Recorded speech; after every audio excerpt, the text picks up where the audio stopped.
All right, welcome back. On the Wednesday Stove, we have a mystery caller.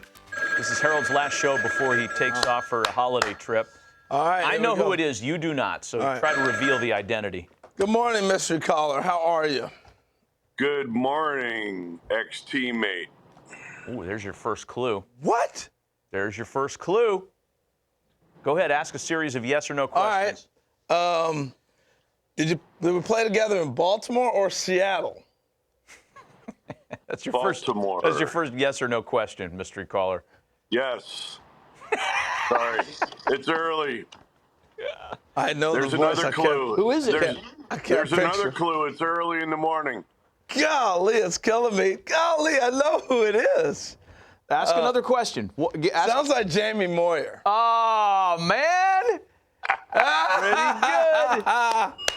Look at Jamie. Yeah. Jamie is my pitching coach in the Futures game, too. Yeah. There you go. Man, what a setting, James. That's a nice look there. How's the Northwest Backyard. treating you, my friend? Very good. A little chilly this morning, but very nice. How'd you get Jamie to come on this in the background? With a cup of coffee. There it is, with a cup of coffee, living the Pacific Northwest life. Jamie, thanks for calling in, man. You cut the beard. You shaved the beard. When did you shave? Well, no, I got a little gray there.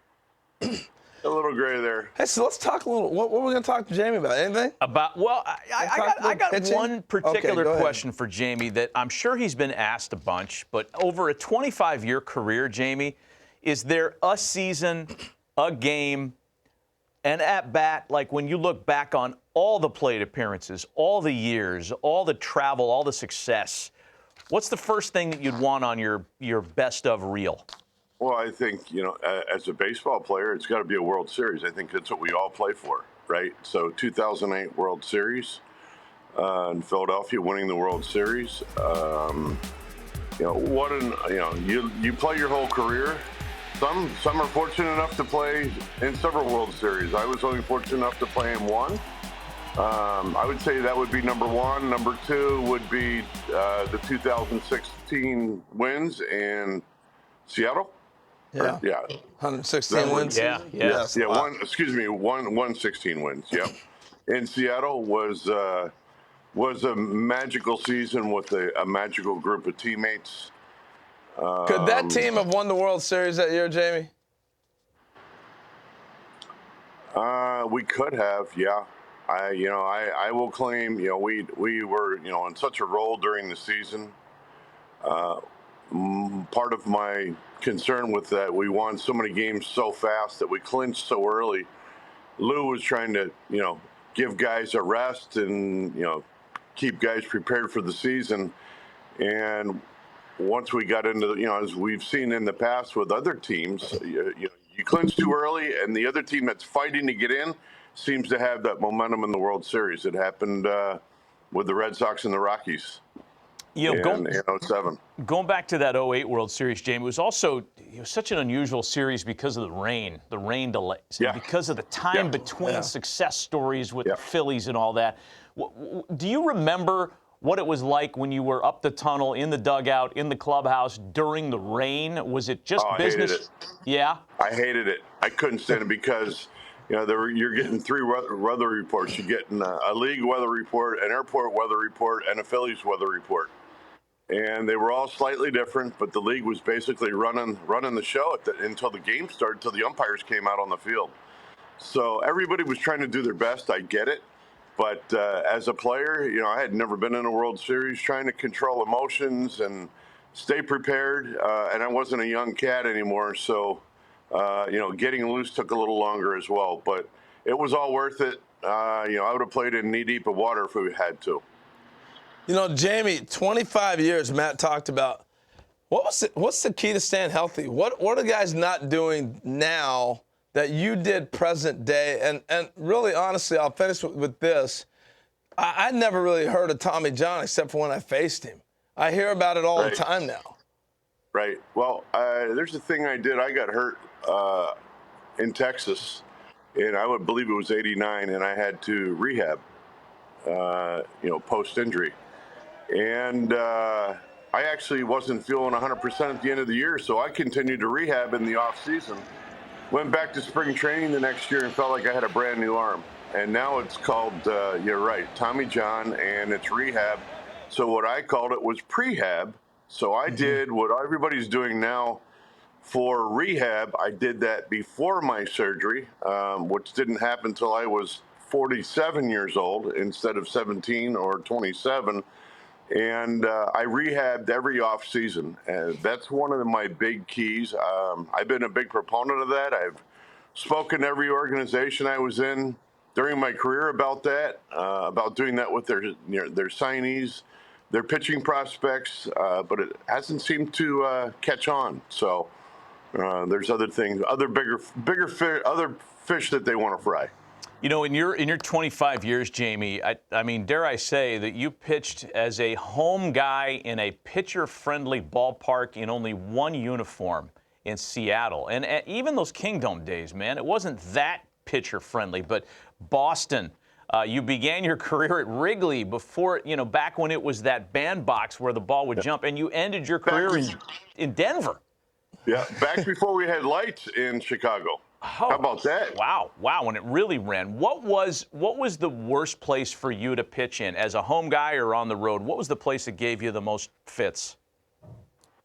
I don't know. I love pitching in the Kingdome. I had a lot of success in the Kingdome. A lot of people didn't like being in. The only reason I didn't like being in the Kingdome, the weather was so beautiful in the summer. You were stuck indoors all day. Other than that, I loved the Kingdome. I love the crowd noise. I enjoyed that. I'm going to say maybe Texas in the old ballpark was a difficult place to pitch in. It was really hot. That was a minor league ballpark before it became a major league city, and they just added on to it. So there was a gap in left field and right field between the stands, and the winds would come across the outfield. Yeah, I would say Texas. You're talking about the old Arlington Stadium. Yes, sir. Yes, sir. Yeah, the ballpark that was right beside the hotel. Going back. Yeah. Hey, Jamie, let's end it with this. Your day you get called up to the big leagues. Dave Martinez was kind of touching on you guys got called up, and I think they fired the manager or something like that. Tell us your side of the story. Tell us what happened on the day you get called to the big leagues. Well, get called up. We were actually on a road trip home from Omaha when we found out. And Jim Colborn, I don't know if you remember, Jim Colborn threw a no-hitter for the Milwaukee Brewers. He was our pitching coach. Larry Cox was our manager. I was already in the bus waiting to leave, and Jim Colborn, with his dry humor, came out and acted like he was angry, and he wasn't really angry. He asked, "Is Moyer on the bus?" And I'm like, "Yeah, what do you need?" He goes, "Come out here." And he goes, with his dry voice, he said, "Do you think you're ready to pitch in the big leagues?" And I said, "I don't know. I'm 23 years old. I've been in the minor leagues not even 2 years." And he goes, "Well, you're going."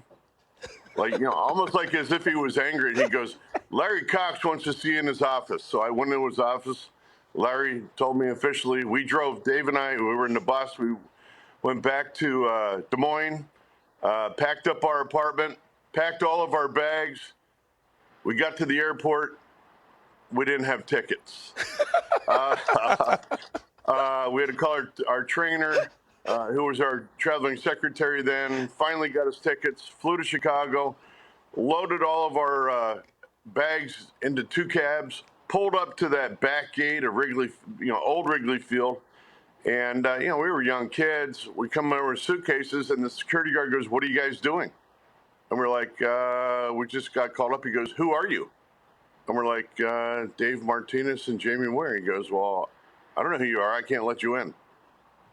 So we finally talked our way in, and we ended up having to leave our luggage under the TV truck, the big, long TV trucks, the production trucks. We left our luggage underneath there, found our way in the clubhouse, and people were looking at us like, "Who are you guys?"